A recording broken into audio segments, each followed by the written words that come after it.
बिना पियाज रसुण रे आपण माने तो बहुत प्रकार तरकारी बनैकी खाऊे तेबे थरे ए रेसिपीटी को बनैकी देखंतु। गरम गरम रुटी हो परोटा हो किंबा भात हो खावाई भारी बढ़िया लगिबो। रेसिपीटी हेल्दी होगा सहित टेस्टी मध्य लगिबो। तेबे रेसिपीटी जदि आपंक भल लगिबो प्लीज लाइक करिवे, वीडियोटी को निश्चित भाव में हाइप करदेवे। नमस्कार, आपंक काकुलिस कोसिना को बहुत बहुत स्वागत। तेबे चलतु स्टार्ट करिबा रेसिपी। तेबे प्रथमे आमे गोटे गिनाटे नहीं जावा। गिनारे गोटे बड़ चामच जीरा गुंड देदेबा, ता सहित अध चामच लंका गुंड ऐड करिबा, अध चामच हल्दी पाउडर देदेबा, ता सहित गोटे बड़ चामच धनिया पाउडर पकेबा, ता सहित एथिरे बढ़िया फ्लेवर पाई किछि कसूरी मेथी देदेबा। आउ एथिरे अल्प अल्प पानी देकी यार गोटे पतला घोलटे बनैदेबा। तेबे दर्शक बंधु, आपण मैंने यही भिडटी को क्यों जगह देखुंट निश्चय मते कमेंट जनइबे, जहाँफल मुझे को धन्यवाद दे पारिबी। तो देखो दर्शक बंधु, मसलाटी को पानी रे मु गोले देली। एबे आमे याकू साइड रखिदबा। आउ चलतु गैस उपरे गोटे कड़े बसेबा। एटी देखंतु कड़े रे मु किछि तेल गरम करे नेछि। तेल भल भाव में गरम हो गला परे एथिरे आमे काटिक रखिथिबा सबतक परिबा ऐड करिबा। परिबा भितरे एठी मु कखारू, आलू, कांकड़ आउ गाजर नहीं। आपण आपणकर मन पसंदर जेकोसी परिबा एथिरे नहीं पारिबे। तो देखो दर्शक बंधु, कड़े परिबा गुड़िक पकेला परे एथिरे आमे स्वाद अनुसार लुण आउ हल्दी देदेबा। गैस फ्लेम को आमे हाई रखिबा। आउ हाई फ्लेम रे परिबा को बढ़िया भाव में संतुली दबा। परिबा को एमिति भाजिकी नेले तरकारीर स्वादटा बहुत ही बढ़िया लगी थाए। तो देखो दर्शक बंधु, पाखापाखि 5 ରୁ 6 मिनिट पर्यंत परिबा को मु बढ़िया भाव में भाजी देइछि। परिबार एमिति गोटे गोल्डन कलर आसीगले याको आमे कड़ेरु बाहर करके साइड रखिदबा। एबे सेई सेम कड़े आउ अल्प टिके तेल नहीं जिबा। तेल गरम हो गला परे एथिरे आमे गोटे चमच पंच फुटण पकेबा, ता सहित बढ़िया फ्लेवर पई 2टी तेजपत्र आउ छेचिक रखिथिबा किछि अदा नहीं जिबा। एठी मु छोट खंडे अदा को भल भाव में छेचिकी नहीं जाइछि। तो देखो दर्शक बंधु, जस्ट किछि सेकेंड पई आमे याकू भाजिबा। तापरे एथिरे गोळेकी रखिथिबा मसलाटी को ऐड करिबा। मसला को एमिति आगुरु जदि गोळेकी रखिथिबे ताहले तरकारीर कंसिस्टेंसी बहुत ही बढ़िया होता आ कलर मध्य बहुत सुंदर आसी थाए। तो देखंतु गैस फ्लेम को आमे मीडियम रे रखिबा। आ ए मसलाटी को किछि समय बढ़िया भाव में कषिदबा। तो ये आप देखिपे दर्शक बंधु, मसला बढ़िया भाव में कषि गला।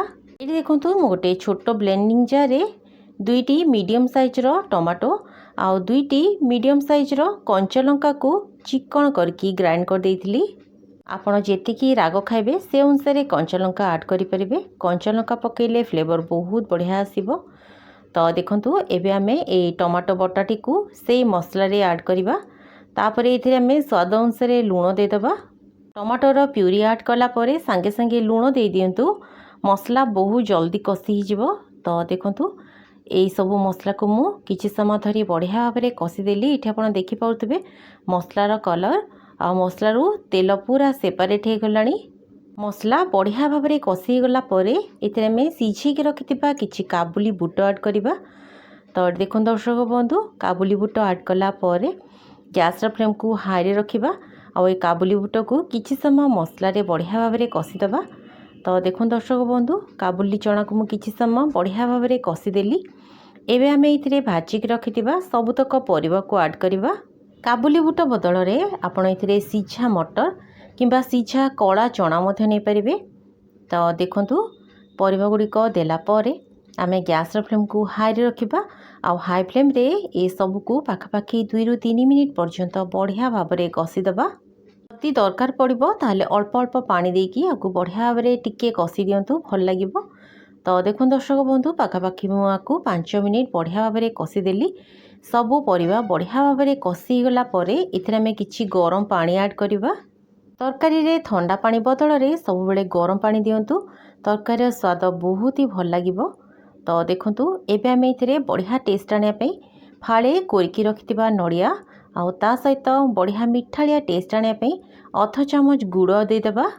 बिना पियाज रसुण तरकारी रे हल्का मीठा ऐड करंतु, देखिबे स्वाद बहुत भल लागिबो। तो देखंतु सबको मु बढ़िया भाव में मिक्स करदेली। एबे आमे याकू कवर करदबा आ गैस फ्लेम को मीडियम रे रखिकी याकू पाखापाखि 15 मिनिट घोड़े की छाड़दबा। तो देखो दर्शक बंधु पाखापाखि 15 मिनिट पर मु कवर खोलिली सबू परिबा बढ़िया भाव में सिझी जाइछि। आपण एठी तरकार कंसिस्टेंसी देखिकी जानि पाउथबे एटा ठंडा हो गला परे आउ टिके बहलिया हो जिवो। तो एबे आमे ए स्टेज रे आधा चम्मच गरम मसला पाउडर आउ ता सहित जेहेतु एटा बिना प्याज रसुण तरकारी आधा चम्मच देसी घी पकेदबा। देसी घी निश्चय पकातु फ्लेवर बहुत बढ़िया आसीबो।